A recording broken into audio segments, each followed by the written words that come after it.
So on behalf of the Assembly, the chiefs, the people of Nishnawbe, Aski, I just want to take this opportunity to welcome Minister Rickford to our Assembly, to thank him for taking the time to join us here today and to address the Assembly. Also, he's taking time to meet with some of you. I know that there was a schedule that was circulating. I was about to book some time with him for you to meet with him individually. So at this time, I'll invite Minister Rickford. He's a minister of pretty much everything. Minister of Energy, Minister of Mines, Northern Development, and Indigenous Affairs. An avid golfer, a fisherman. Yeah. So at this time, I'll invite our good friend Rickford to come up.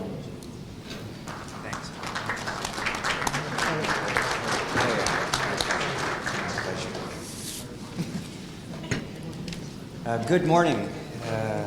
Ane Bojukina, Greg Rickford, Indigenous. It's great to be here this morning and be in the presence of so many old friends and in some instances people that you kind of want to call family. I often talk to people about the incredible opportunity that I've had over the course of my life, and that was to spend more than 8 years of my life living and working in northern communities, and most of those in many of the communities that are represented here across the Nishnawbe Aski Nation.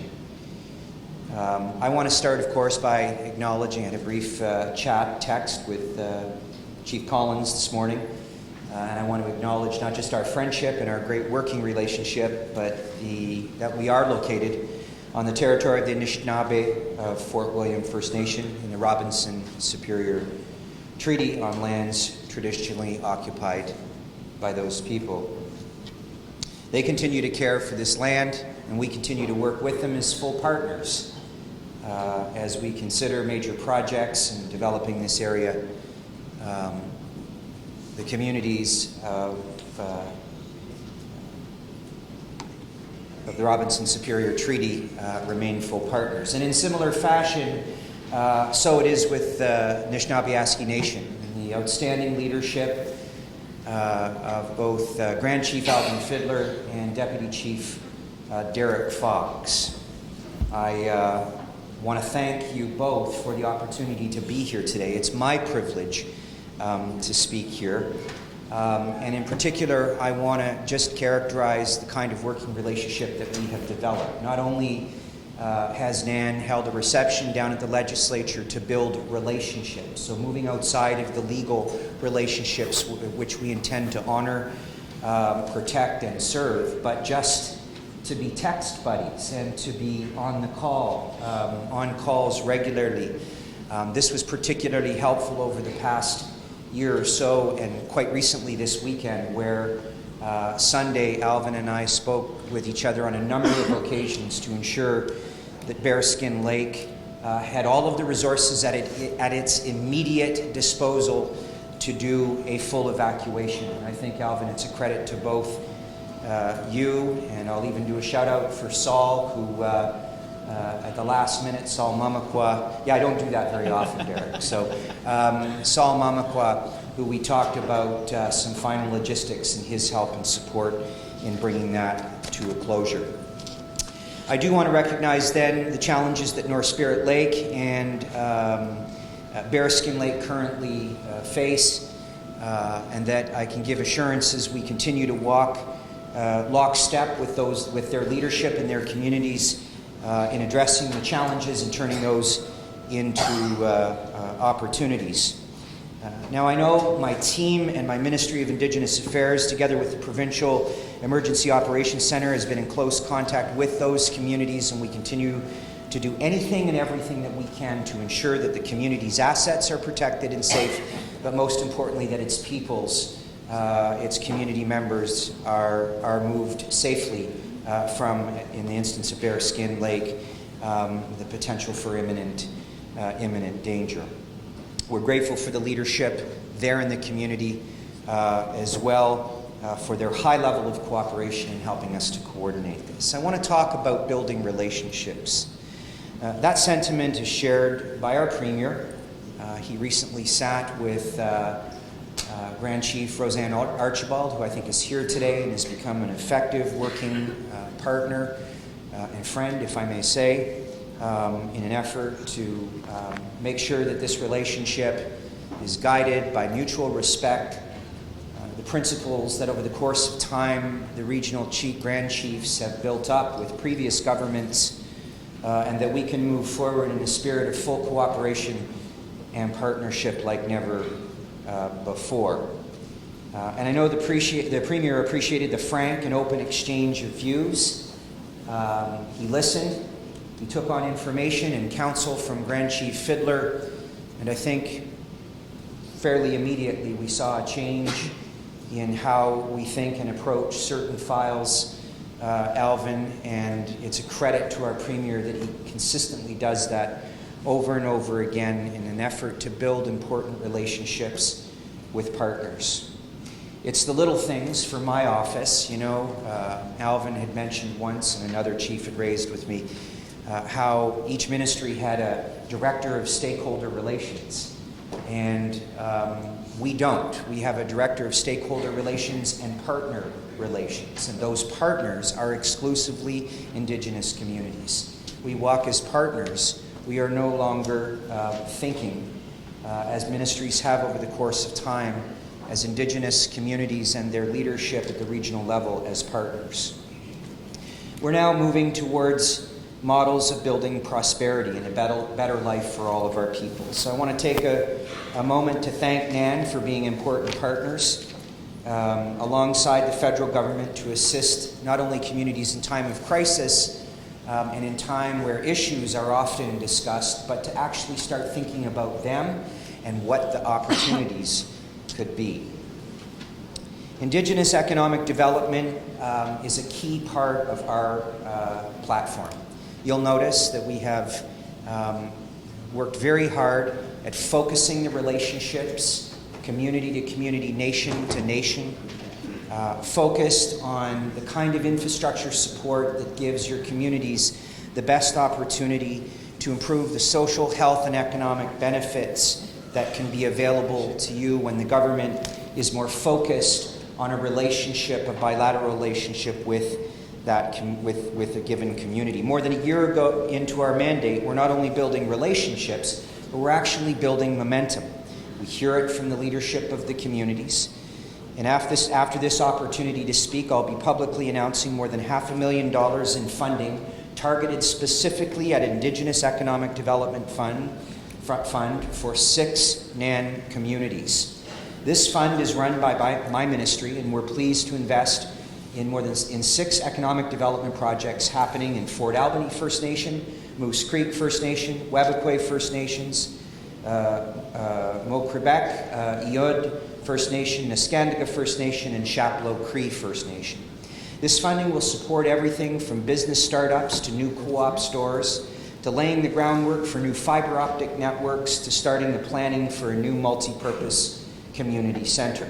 Our government is proud to invest in these important projects and create new opportunities for shared prosperity. This means an incredible amount to me. As somebody who has lived and worked in the communities, in the NAN communities for at least 6 years of my life, in onboarding as the Minister of Indigenous Affairs, I told my ministerial colleagues that we would be focusing on building the kind of infrastructure and the kind of capacity in the communities that would help young parents deal with childcare, small economic and not so small economic development opportunities would become discussion points in our meetings, and we would move forward in an effort to make sure that we delivered on those promises. A lot like the work that we're doing with the bilateral negotiations for bilateral agreements for communities most proximal to what we hope we can think of and see as the corridor to prosperity.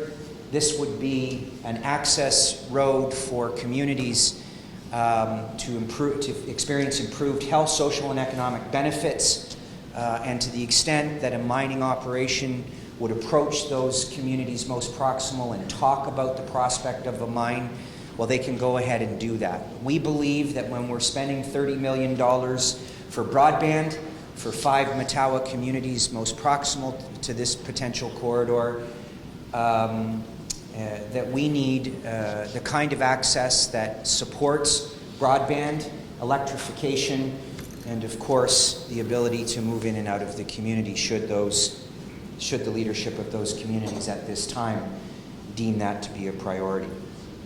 I want to talk a little bit about the forest sector strategy. My colleagues around the cabinet table share my desire to do everything that we can to support people in First Nations who are working hard to build their communities and pursue prosperity. That's why Minister Yakabuski and his team at the Ministry of Natural Resources and Forestry have been working hard to deliver a draft forest sector strategy for the province. Now, this strategy will be focused on unleashing potential for the forest sector and creating jobs. But it will also be focused on protecting the environment and important natural resources that are responsibly developed for future generations. But its hallmark is based, again, on the full cooperation, partnership, and input of Indigenous communities across, in particular, Northern Ontario. This leads me to the Far North Act. Now, I know that there's been some discussion, if not already, but certainly at this plenary function about that. I want to thank Grand Chief Alvin Fiddler for his very early discussions. This is something that we decided as partners to get out in front of. I was there working as a nurse and then as a lawyer. Don't hold that part against me.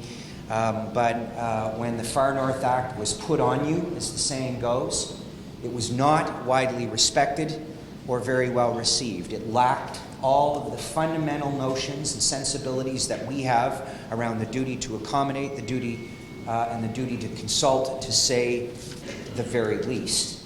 That is something the previous government will have to wear. We will not.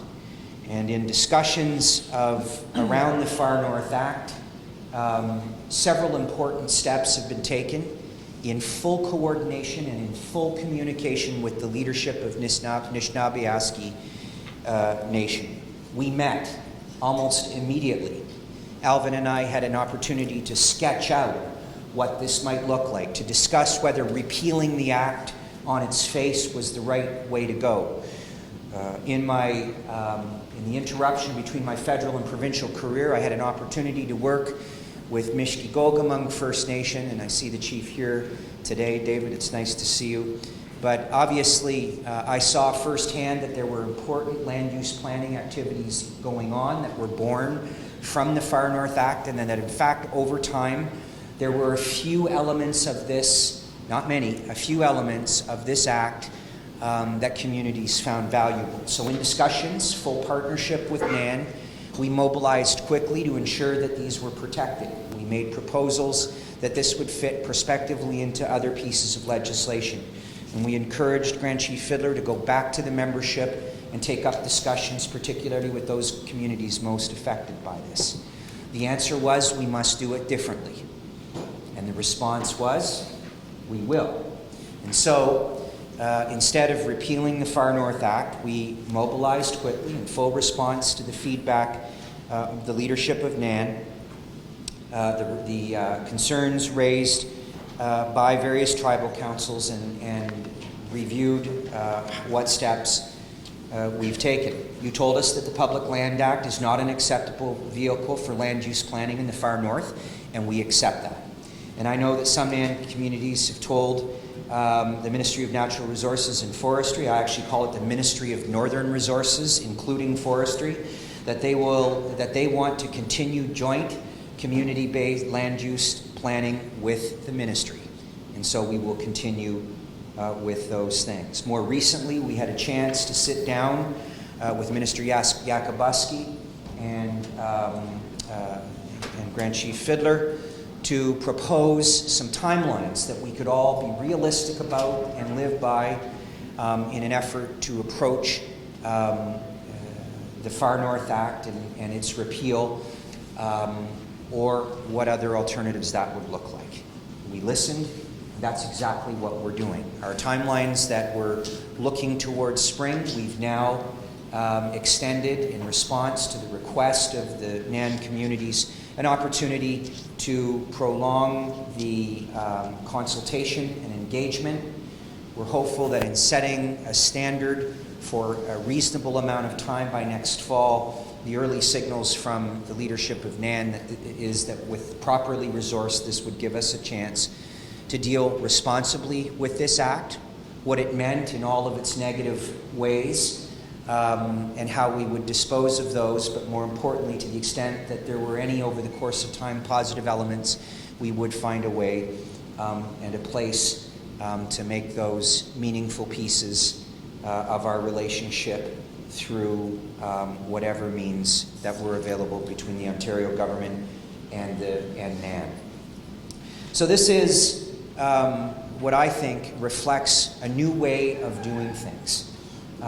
It is entirely consistent with the way that I've approached my work in my previous career, focusing on the personal, in many instances, relationships that I have with the communities, and intimate knowledge of some of the challenges and some of the opportunities that you're working towards, and in a very pragmatic and practical way to create opportunities born from issues. I'm delighted to have my Deputy Minister, Sean Batiste, here. We work very closely together. I think he's getting tired of all the phone calls. No, he's not. But we speak frequently because we want to make sure on a community-to-community basis that we're in a great position to respond and create important initiatives for you. I know that lunch is being served, and the worst thing a politician could do is stand between people and a good meal. So I've committed to spend the rest of the afternoon here. I am fully available to meet with chiefs and/or their council members one-on-one in an ante-room in the back there. This is part of my commitment. We are planning some specific trips. I know that we are looking forward to getting up to Fort Severn for the commissioning of their exciting microgrid energy project and at various other communities in the not-too-distant future. But leadership of NAN, my friends, Grand Chief, Deputy Grand Chief, I want to thank you for this opportunity here today. I've merely just touched on some of the things that we're doing, but I can assure you that the Ministry of Indigenous Affairs and across all of our ministries, you have a champion for the work that we need to do in this government and in this cabinet. And I give you full assurances as the member of Provincial Parliament for Kenora-Rainy River, the former member of Parliament for Kenora, a resident of many of your communities. My name is Greg Rickford. It's a privilege and an honor to serve you, and I look forward to continuing that partnership and that relationship to address the challenges, but create the opportunities I know we can all strive to achieve. Thank you for this opportunity.